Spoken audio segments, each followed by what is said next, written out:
Hello दोस्तों, स्वागत है आपका अपने YouTube channel popular study point में। आने वाले एग्ज़ाम को लेके हम लोग आज चर्चा करेंगे। बहुत ही महत्वपूर्ण प्रश्न, यदि आप इसे अच्छी तरह से सॉल्व कर लेते हैं, मैं ऑब्जेक्टिव के 100 क्वेश्चंस को सॉल्व करूंगा, जिससे मैं 3 पार्ट में रखूंगा। आज मैं सबसे पहले 30 या 40 क्वेश्चन सॉल्व करूंगा, फिर इसके बाद सॉल्व करूंगा, मतलब तीन सेट बनाऊंगा मैं 100 क्वेश्चंस के। और मैं आपसे यह वादा करता हूं कि इस 100 क्वेश्चन में कम से कम 40 या 50 तो 100% मैच करेगा ही करेगा। और मैं आपको बता दूं कि ये सारे के सारे क्वेश्चन मैं वही बता रहा हूं जो अक्सर एग्जामिनेशन हॉल में पूछे जाते हैं। तो हम लोग ऑब्जेक्टिव को काफ़ी कम समय में कैसे बना सकते हैं, आज हम लोग उसके बारे में चर्चा करेंगे। लेकिन मैं आपसे बस यही रिक्वेस्ट करूंगा कि आप इसे ना केवल मैट्रिक के आने वाले एग्ज़ाम के लिए तैयारी कीजिए, बल्कि यदि आप इससे अच्छे से पढ़ते हो तो आप ITI भी काफ़ी आसानी तरीके से दे सकते हैं। तो आज हम लोग इस सारे के सारे क्वेश्चन को सॉल्व करेंगे और इसके बाद भी हम लोग बहुत सारे क्वेश्चन को सॉल्व करेंगे। तो चलिए, मैं आप लोगों से बस इतना ही रिक्वेस्ट करूँगा कि यदि आप चाहते हो कि आपके एग्ज़ाम में काफ़ी अच्छे मार्क्स आएँ तो बिल्कुल आप वीडियो को काफ़ी अंत तक देखिए। और मैं आपसे वादा करता हूँ और मुझे यह पूर्ण विश्वास है कि आप यदि इन सारे क्वेश्चंस को सॉल्व करेंगे तो आपके परीक्षा में अच्छे अंक आने बिल्कुल तय हैं। और यदि आप बहुत पहले से भी नहीं पढ़ रहे हैं तो भी कोई बात नहीं, आप इसे अंत तक देखिए और केवल इसे घर पे 1 से 2 बार प्रैक्टिस कीजिए। इसके बाद आपको कोई आवश्यकता नहीं पड़ेगी किसी भी ऑब्जेक्टिव से डरने की। बस आपको केवल मैं यही बताना चाह रहा हूँ कि मैं इसके जो भी कॉन्सेप्ट बताऊँगा केवल आप उनको अच्छे से समझना है और वीडियो को बिना स्किप के अंत तक देखना है। तो चलिए हम लोग बात करते हैं पहले नंबर सवाल में। पहला नंबर सवाल है 1440 में 2 का अधिकतम घात क्या होगा। अधिकतम घात का मतलब होता है पावर, है ना। तो देखिए, सबसे पहले ये जरूरी नहीं कि 1440 में 2 का ही अधिकतम घात पूछेगा। देखिए होता है क्या परीक्षा में, वहां पे क्या करता है, डिजिट बदल देता है। तो पहले हम लोग 1 नंबर क्वेश्चन सॉल्व करेंगे, देखिए कैसे। तो 1440 में 2 का अधिकतम घात का मतलब ये हो गया कि देखिए 1440 जिसका भी अधिकतम घात कहा जाएगा ना, आप उससे भागा देना शुरू कर दीजिए। 2 से 14, 2 तिया 6, 18, 90, 45। अब देखिए 3 से भाग लगने लगा, है ना। तो करना क्या है, किसके बारे में कहा जा रहा है आपको, 2 के बारे में कहा जा रहा है। किसके बारे में, 2 के बारे में। तो अब काउंट कीजिए, आप लोग इसको क्या लिखेंगे, आप इसे लिखेंगे 2 पे पावर 1, 2, 3, 4, 5, 2 पे पावर 5 गुना 3 पे पावर 2 गुना 5। अब ऐसा लिखेंगे क्योंकि 2 की संख्या कितनी है, 5 है। तो आपको हमेशा याद रखना है कि जिसका भी अधिकतम घात आपसे पूछा जाएगा, आप केवल उसी संख्या से उसको भाग देना शुरू कर दो। तो आप देख रहे हैं कि 2 अधिकतर कितना है, केवल 2 काउंट करना है, क्योंकि किसके बारे में पूछा जा रहा है, 2 के बारे में। तो 1, 2, 3, 4, 5, तो इसका ऑप्शन 5 नहीं है। दैट मीन्स इसका आंसर होगा इनमें से कोई नहीं, इनमें से कोई नहीं। याद रखना है कि जिसका भी घात पूछा जाएगा, जैसे फॉर एग्जांपल आपको पूछा जाएगा कि 625 में 5 का घात कितना है, 625 में 5 का घात, 5 का घात। तो याद रखना है जिसका भी घात पूछा जाएगा ना, आप उस संख्या को उसी से भाग देना शुरू कर दो। 5 गुना 5, 5 दूना 10, 5 पचे 25, 5 दूना 10, 5 पचे 25, और ये 5 कितना संख्या है, 5, 4 है।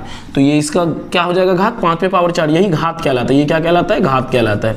तो आंसर क्या हो जाएगा, 4 हो जाएगा इसका आंसर। मतलब यह है कि इस तरह के कोई भी सवाल, जरूरी नहीं कि 1440 और 625 ही दे देगा। किसी भी संख्या में यदि आपसे पूछ दे कि 3 का घात कितना है, 4 का घात कितना है, तो आप क्या करेंगे, उसी संख्या से भाग देना शुरू कर देंगे और फिर जो आंसर होगा वो उसका क्या हो जाएगा, सही आंसर हो जाएगा। ठीक है ना। जैसे मान लीजिए अभी यहाँ पे काउंट करें तो 1, 2, 3, 4, 5 हो गया। तो 2 का अधिकतम घात कितना है, 5। ऑप्शन में 5 नहीं है, मतलब ये गलत है। इनका आंसर क्या हो जाएगा, इनमें से कोई नहीं। ठीक है, चलिए दूसरा नंबर क्वेश्चन समझते हैं। कौन परिमेय संख्या है। परिमेय संख्या का मतलब होता है जो बिना रूट का होता है। जो क्या होता है, बिना रूट का होता है, वो क्या होता है, परिमेय संख्या होता है। और अपरिमेय संख्या क्या होता है, जिसमें रूट लगा होता है ना। तो जिसमें रूट लगा होता है वो क्या होता है, अपरिमेय संख्या। और जिसमें रूट लगा होता है वो क्या होता है, अपरिमेय संख्या। और जिसमें रूट ना लगा उसमें क्या होता है, परिमेय संख्या। तो देखिए अभी आप लोग देखेंगे तो सभी में रूट लगा हुआ है, सभी में क्या है, रूट लगा हुआ है। तो आप लोग कहेंगे कि सभी में रूट लगा है तो ये सारे के सारे तो अपरिमेय संख्या नहीं। ऐसा देखिए 49 का रूट कितना होता है, 7, और 64 का 8, ये 9, लेकिन 91 का कोई रूट नहीं होता है, इसमें तो कोई किसी का होगा ही नहीं। 49 का क्या होता है, 7 होता है। मतलब यह समझिए कि 49 का 7 होता है, 64 का 8 होता है। मतलब यह संख्या ऐसा है जो रूट से बाहर निकल गया।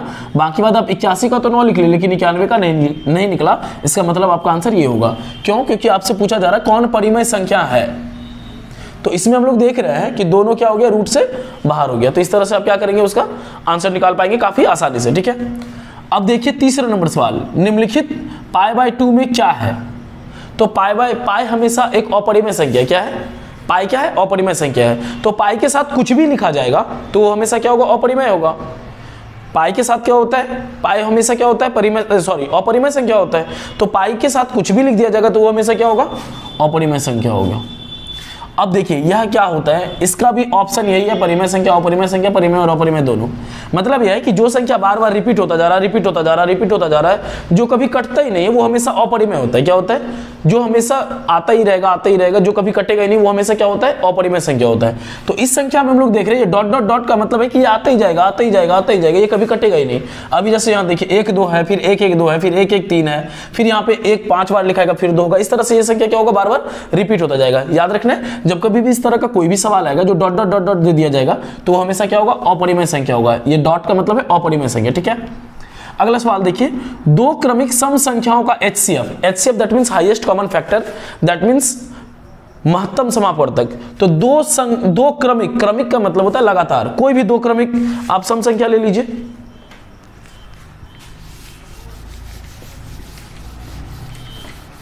दो क्रमिक कोई भी आप संख्या ले सकते हो, जैसे 4 और 6 सम संख्या है, 12 और 14।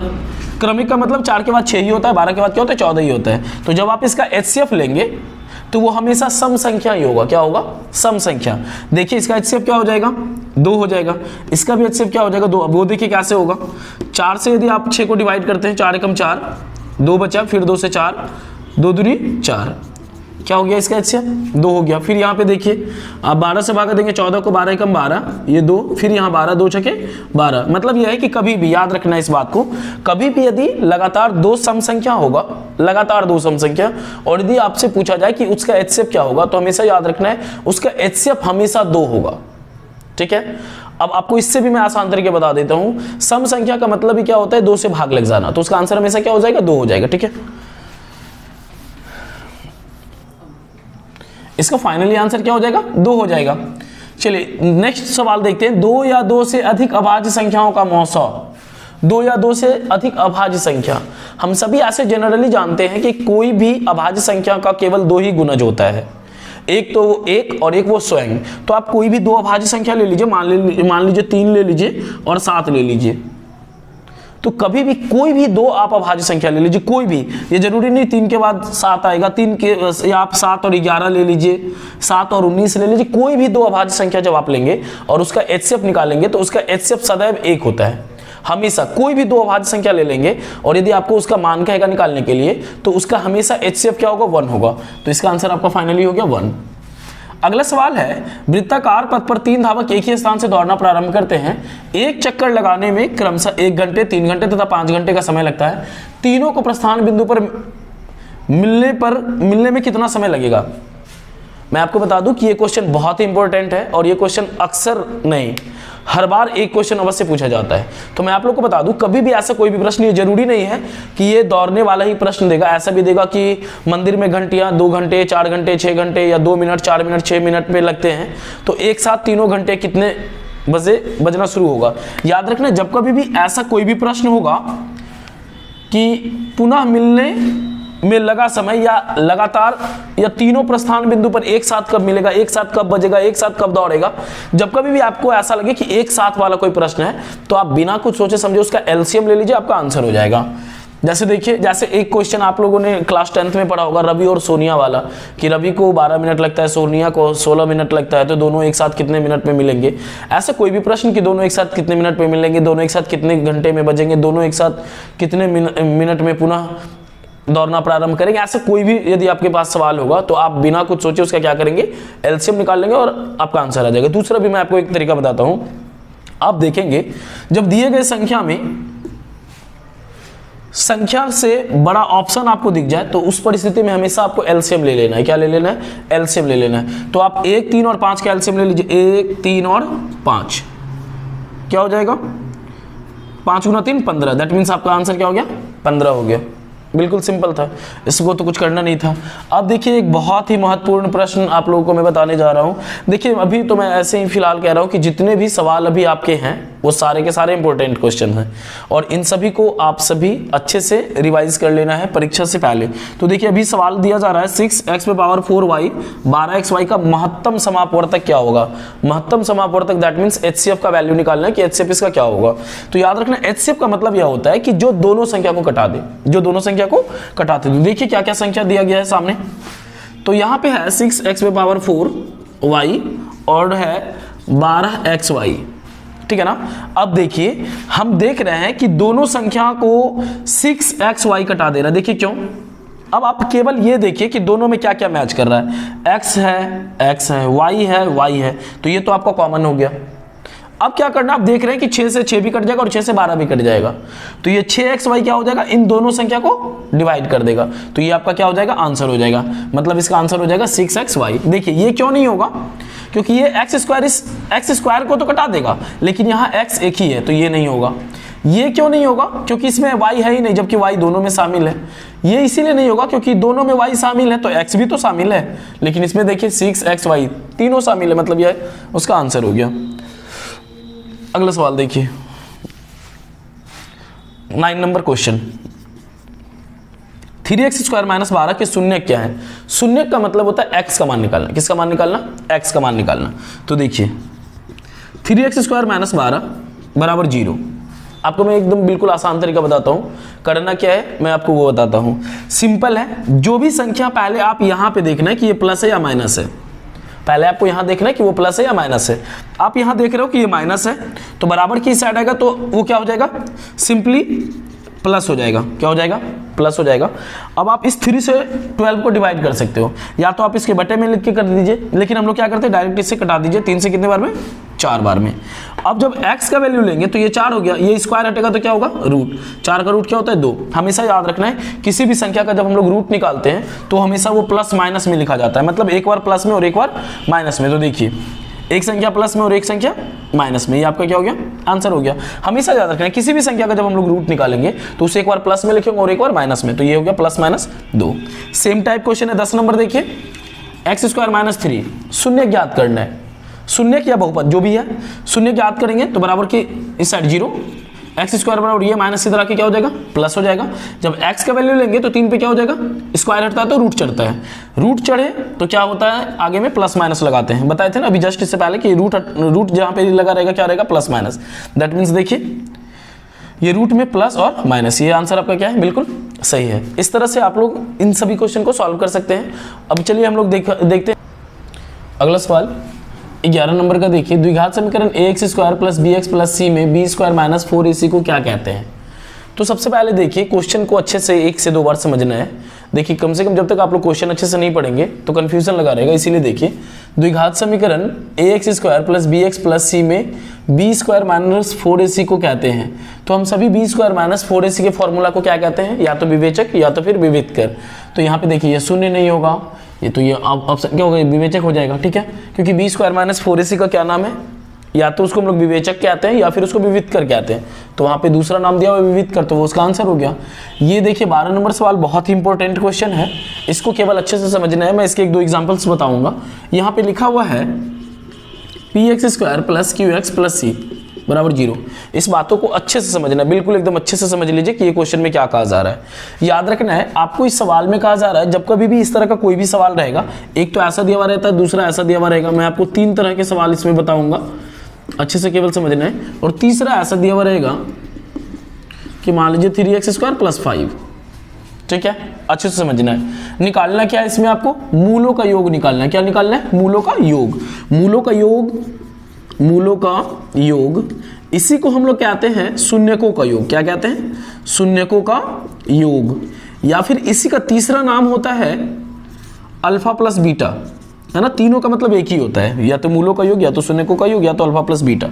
और इस तीनों का फॉर्मूला होता है -b/a। याद रखना है आपको इस p की जगह आम, अंगूर, लहसुन कुछ भी दे सकता है ना, तो इसमें आपको कोई डरने वाली बात नहीं है। आपको केवल यह देखना है कि निकालना क्या है। आप जैसे इसको देख लीजिए कि द्विघात समीकरण के फॉर्म पे है, आपको कुछ भी नहीं सोचना। सबसे पहले आपको खोजना a, b और c। आप जैसे ही देख लो कि मूलों का योग या मूलों का गुणनफल ज्ञात करना है, या तो मूलों का योग या तो मूलों का गुणनफल, तो आप सबसे पहला काम एक ही करेंगे कि a, b, c निकालेंगे। आप ये नहीं देखेंगे कि वहां पे संख्या दिया हुआ है, क्या दिया हुआ है, उससे आपको कोई लेना देना नहीं। आप क्या खोजेंगे, ए बी और सी। तो अभी चलिए हम लोग देखते हैं ए बी और सी कैसे होता है। देखिए बस आप लोग अच्छे से इन सब चीज़ों को समझने का कोशिश कीजिए। मैं आपको ये भरोसा दिलाता हूँ कि ये सारे के सारे केवल यदि आप ऑब्जेक्टिव अच्छे से यदि पढ़ लेते हैं पूरे के पूरे कम से कम 100 सवालों को, तो आपको कोई भी ऑब्जेक्टिव नहीं छूटेगा, क्योंकि मैं सभी टाइप के ऑब्जेक्टिव को 2-3 तरीके से मैं आपको बता दे रहा हूँ। तो समझिए माइनस बी बाई ए। तो सबसे पहला काम मेरा क्या है, ए बी और सी खोजना। क्या खोजना, ए बी और सी, सभी में मैं ए बी और सी खोजूंगा। तो याद रखना एक्स स्क्वायर के आगे जो भी लिखा हुआ रहेगा वो हमेशा ए कहलाएगा। क्या कहलाएगा, ए कहलाएगा। तो ए का वैल्यू क्या हो गया आपका पी।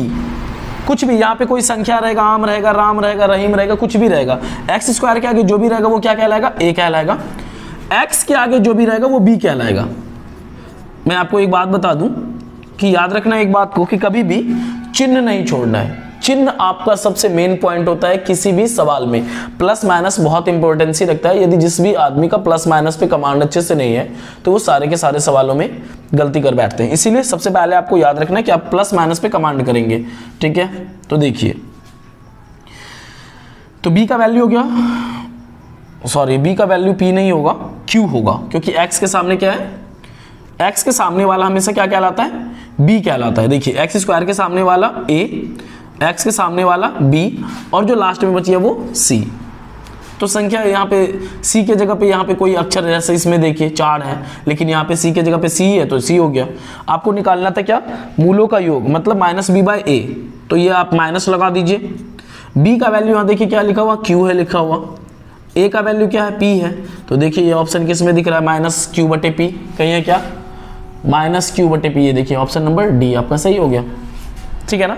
लेकिन सबसे पहला आपका क्या काम करना, ए बी और सी खोजना है। सारे के सारे सवाल में जितने भी मूलों के योग और मूलों के गुणनफल से रिलेटेड होंगे सभी का क्या करना है, ए बी और सी खोजना है, ठीक है। चलिए और भी इसके 2 एग्जांपल समझिए। इन सभी के मूलों के योग निकालना है, मतलब क्या, माइनस बी बाई ए। इस भी सवाल में हम लोग क्या करेंगे, ए बी और सी खोजेंगे। तो सबसे पहला काम क्या है, एक्स स्क्वायर के सामने जो भी रहता है वो क्या कहलाता है, ए। एक्स के सामने चिन्ह के साथ क्या हो जाएगा, बी, और लास्ट में क्या बच गया, वो सी का वैल्यू हो गया। यहाँ पे देखिए इत्तेफाक था कि सी की जगह सी था, इसीलिए हम लोग सी लिखे, लेकिन यहाँ सी की जगह क्या है, 4 है। आपको निकालना है माइनस बी बाई ए का वैल्यू। ये माइनस बी ऑलरेडी क्या चीज में, माइनस में है, तो माइनस माइनस प्लस, ये 3 बटे क्या, ए का वैल्यू क्या, 4। तो ये इसका आंसर हो गया, ठीक है। अब देखिए तीसरा नंबर सवाल। ये सब सवाल क्वेश्चंस में नहीं, मैं आपको एक बस एग्जांपल बता रहा हूँ कि सपोज यदि यहाँ क्वेश्चन दिया हुआ रहेगा और आपको कहेगा मूलों का योग ज्ञात करने के लिए या फिर शून्यकों का योग, तो हम उससे कैसे निकालेंगे, ठीक है। अब ये देखिए तीसरा नंबर का सवाल भी मान लीजिए कि आपको कहेगा मूलों का योग ही ज्ञात करने के लिए माइनस बी बाई ए। तो सबसे पहला काम क्या करेंगे, ए बी और सी खोजेंगे। तो देखिए एक्स स्क्वायर के आगे क्या है, 3 है, तो ये ए का वैल्यू हो गया। अब आप बताइए क्या इसमें x वाला कोई टर्म दिख रहा है, नहीं दिख रहा है। तो जब x वाला कोई टर्म नहीं दिख रहा है तो उस समय हम लोग b का वैल्यू 0 ले लेंगे। क्या ले लेंगे, 0 ले लेंगे। तो ये b का वैल्यू क्या हो गया, 0। सपोज अभी यदि यहाँ पे कुछ भी नहीं रहता, ये 5 भी नहीं रहता, तो वो क्या हो जाता, वो भी c का वैल्यू 0 हो जाता। लेकिन यहाँ पे 5 दिख रहा है तो वो क्या होगा, 5 हो जाएगा। मतलब यह याद रखना है, एक्स स्क्वायर के आगे वाला हमेशा a कहलाएगा, x के आगे वाला b कहलाएगा, लेकिन x तो है ही नहीं, तो x नहीं, तो x का मान 0 लिख देंगे, सॉरी b का मान 0 लिख देंगे, और c का वैल्यू 5। माइनस बी बाई ए, तो b का वैल्यू क्या, 0, माइनस लगाइए ना लगाइए, a का वैल्यू क्या, 3। समझ में आया ना। तो इस तरह से हम लोग क्या करेंगे, किसी भी सवाल का द्विघात समीकरण का, सॉरी मूलों का योग कहे या शून्यकों का योग, या अल्फा प्लस बीटा, या मूलों का गुणनफल या शून्यकों का गुणनफल, आपको सबसे पहला काम क्या करना है, ए बी और सी जैसे ही आप लिखेंगे आपके कोई भी सवाल गलत नहीं होंगे, ठीक है। अगला सवाल देखते हैं, 13 नंबर सवाल। सेम टाइप क्वेश्चन है, क्या निकालना है, मूलों का योग निकालना है। क्या निकालना है, मूलों का योग। सवाल है आपका 4x square plus 4x plus 1। निकालना क्या है, मूलों का योग। मूलों का योग मतलब क्या, अल्फा प्लस बीटा। इसका फॉर्मूला क्या होता है, माइनस बी बाई ए। अभी बस मैंने थोड़ी देर पहले बताया कि जैसे ही मूलों का योग, मूलों का गुणनफल पूछा जाए तो सबसे पहले आप क्या निकालेंगे, ए बी और सी। एक्स स्क्वायर के सामने वाला हमेशा, ये कभी नहीं बदल सकता है, एक्स स्क्वायर के सामने वाला ही हमेशा क्या कहलाता है, ए कहलाता है। x के सामने वाला हमेशा b कहलाता है, और जो लास्ट में बची है वो क्या कहलाया, c कहलाया। तो c का वैल्यू 1, माइनस बी बाई ए, तो माइनस b का वैल्यू 4, a का वैल्यू 4, कट गया, कितना हो जाएगा, -1। देखिए ऑप्शन में दिख रहा है क्या, -1, यहाँ पे -1 दिख रहा है। ये आंसर आपका सही हो गया, ठीक है। अब देखिए 14 नंबर के सवाल बहुत इंपॉर्टेंट है। देखिए जितने भी सवाल हैं सारे के सारे काफ़ी इंपॉर्टेंट है, बस आप लोग इसे अच्छे से समझिए और अच्छे से बनाना है। देखिए इसमें क्या कहा जा रहा है, एक द्विघात बहुपद के मूलों का योगफल तथा गुणनफल क्रमशः 2 और -15 दिया हुआ है। ठीक है, तो द्विघात बहुपद याद करना। क्या याद करना? द्विघात बहुपद। तो याद रखना है कि सबसे पहले आपको दिया हुआ है मूलों का योग। मूलों का योग मतलब अभी जस्ट मैंने बताया था अल्फा प्लस बीटा, और मूलों का गुणनफल मतलब अल्फा इंटू बीटा। इन दोनों का मान दिया हुआ है। मूलों का योगफल पहले है, तो पहला मूलों का योगफल का वैल्यू होगा 2। मूलों का गुणनफल तो कितना वैल्यू? -15।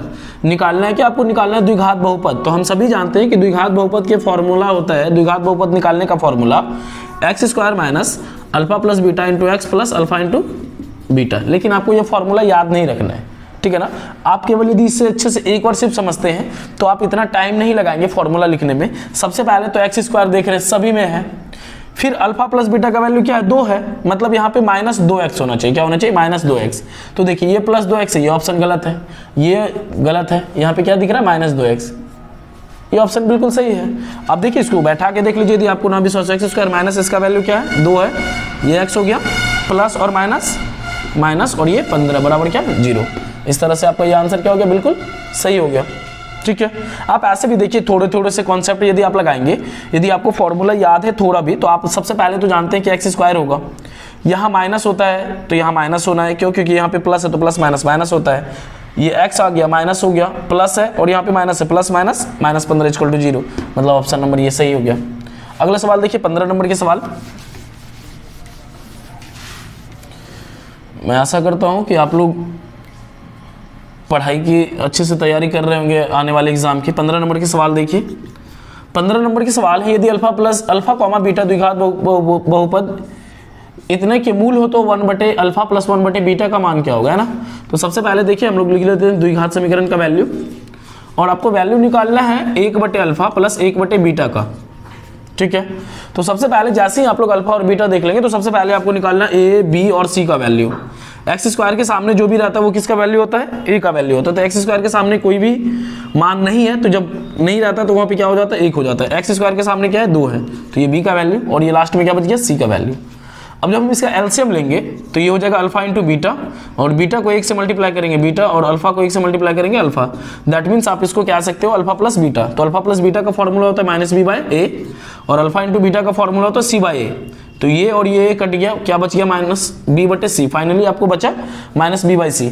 अब वैल्यू पुट कीजिए, बस इसका आंसर हो गया। ये माइनस है, माइनस लिख दीजिए। b का वैल्यू देखिए कितना, 2 है, तो ये 2 हो गया। c है, c का वैल्यू कितना? 1। तो आप इसके बेस में 1 लिखिए या ना लिखिए, बात क्या है? इक्वल है। मतलब आप इसके बटे में लिखते हैं तो भी c का वैल्यू यहाँ पे कितना है? 3 है, तो यहाँ पे c का वैल्यू बाय मिस्टेक यहाँ 1 आ गया, तो यहाँ पे क्या होगा? 3। अब ऑप्शन में देखिए, ये ऑप्शन नंबर कितने में है? तो आपका फाइनल आंसर है -2/3।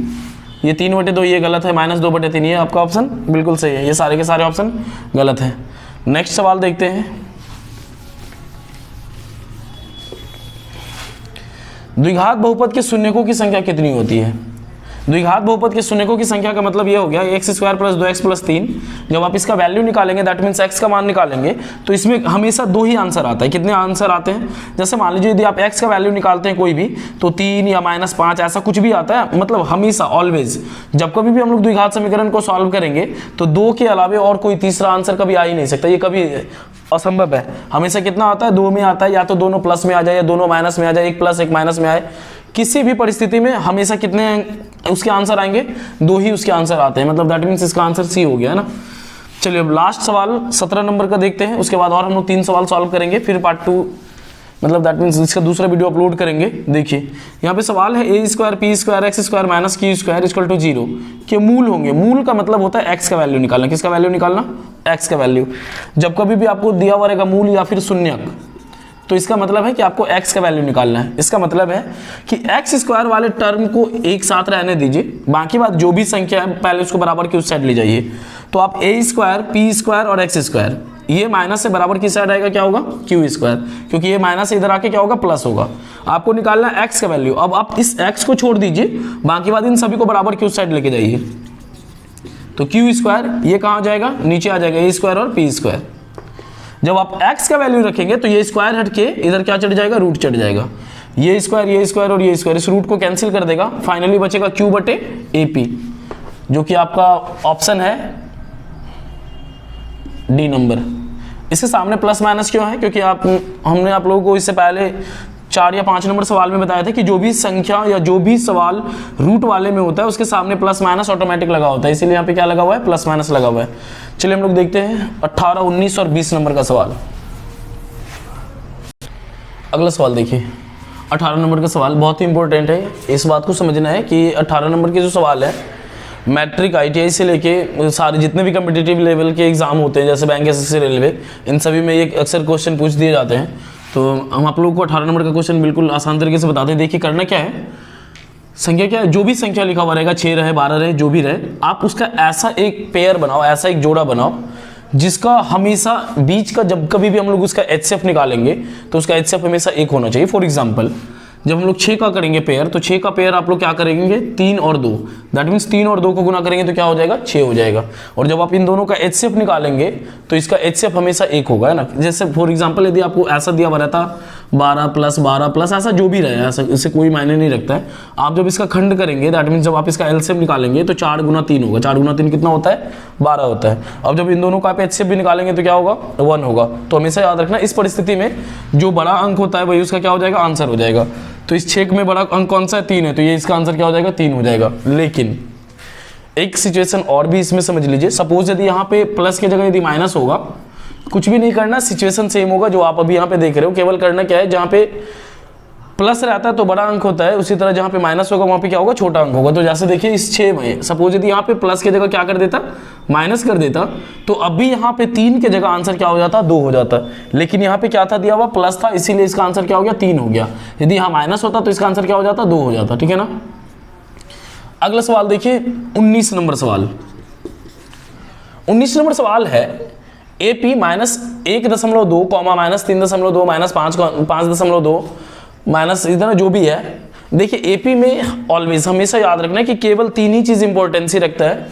एक तो सामने का केवल 2 अंक, ये सब ऐसे ही बेवजह डराने के लिए बच्चों को दे दिया जाता है, इसका कोई मतलब नहीं रह जाता है पूरे के पूरे AP में। केवल आपको कहाँ का काम होता है, एक तो सामने वाले का और एक अंत का। मैं अभी इसके बाद वाले क्वेश्चंस में आपको मैं दिखाऊंगा।